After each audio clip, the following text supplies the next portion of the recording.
Selamat pagi Permisa, kabar Indonesia hadir menyapa pada hari ini. Kami akan menghadirkan sejumlah kabar terbaru dan tentunya menarik, aktual dan terpercaya. Bersama saya Anissa Nurrohmah, inilah berita selengkapnya. Keputusan Jepang untuk membuang air limbah nuklir Fukushima ke laut sudah diproses sejumlah negara. Cina dan Korea Selatan jadi dua negara yang bereaksi keras dalam keputusan Jepang tadi. Tapi bagaimana dengan Indonesia? Mari kita simak berikut ini.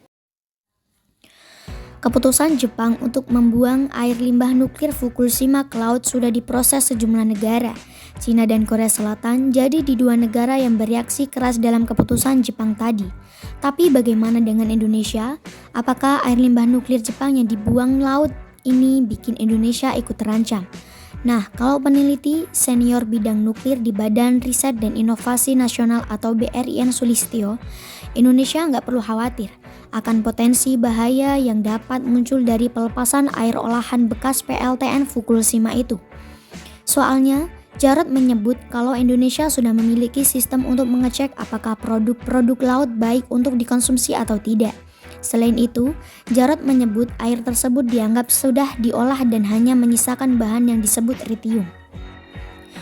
Tritium ini adalah zat isotop hidrogen yang dinilai tidak berbahaya bagi manusia jika kadar tritium tidak melebihi batas wajar.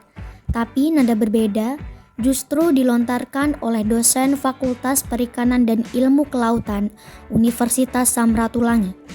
Jamaluddin Rignolda menilai ada salah satu spesies yang perlu diperhatikan, yakni ikan tuna. Rignolda memandang bahwa tuna di perairan Indonesia dan Jepang saling terkoneksi, sehingga keberadaan ikan ini dan kondisinya perlu jadi perhatian. Pergerakan ikan tuna di sekitar Fukushima bisa saja mencapai Indonesia sehingga perlu dipastikan air yang dilepas oleh Jepang sudah benar-benar tersebar dari bahan radioaktif. Detik-detik petir menyambar menara jam saat hujan badai. Hujan deras disertai petir menyambar dan angin kencang melanda Masjidil Haram dan kota Mekah. Detik-detik petir menyambar menara jam saat hujan badai. Hujan deras disertai petir menyambar dan angin kencang melanda Masjidil Haram dan kota Mekah. Dikabarkan peristiwa tersebut terjadi pada Selasa 22 Agustus 2023 waktu setempat. Adapun video terkait hujan badai disertai petir itu beredar di media sosial, di mana memperlihatkan hujan deras disertai angin kencang menerbangkan dan menjatuhkan sejumlah benda di sekitar kompleks Masjidil Haram. Bahkan terlihat sejumlah warga terseret angin hingga terjatuh. Mereka tapi saling membantu satu sama lain untuk berjalan ke tempat yang lebih aman. Sementara dalam video lainnya, terlihat kilatan petir yang menyambar bagian puncak Royal Clock Tower, bangunan ikonik di dekat Masjidil Haram. Momen pria mengejar hewan langka saat pergi ke ladang.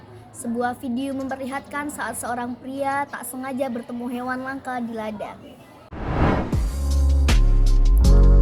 Momen pria mengejar hewan langka saat pergi ke ladang. Sebuah video memperlihatkan saat seorang pria tak sengaja bertemu hewan langka. Ia bertemu 2 ekor siamang saat hendak pergi ke ladang. Dalam video tersebut, pria itu tengah mengendarai sepeda motor. Tiba-tiba di depannya terlihat 2 ekor siamang yang tengah berlari di jalan setapak. Terlihat 1 ekor berlari ke arah hutan, sementara satunya berlari mengikuti jalan setapak. Diketahui siamang adalah kera hitam berlengan panjang. Ia termasuk ke dalam kelas mamalia. Siamang merupakan spesies terancam karena deforestasi habitatnya yang cepat. Detik-detik sound system terbakar saat karnaval desa. Diduga alami korsleting listrik.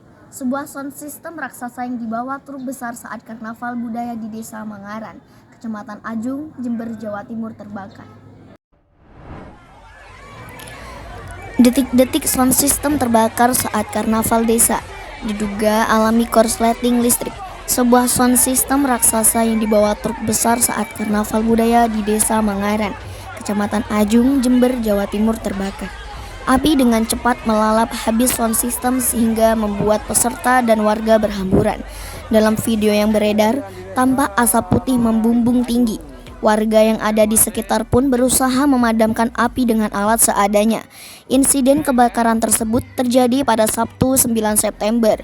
Beruntung tidak ada korban jiwa dalam insiden kebakaran tersebut.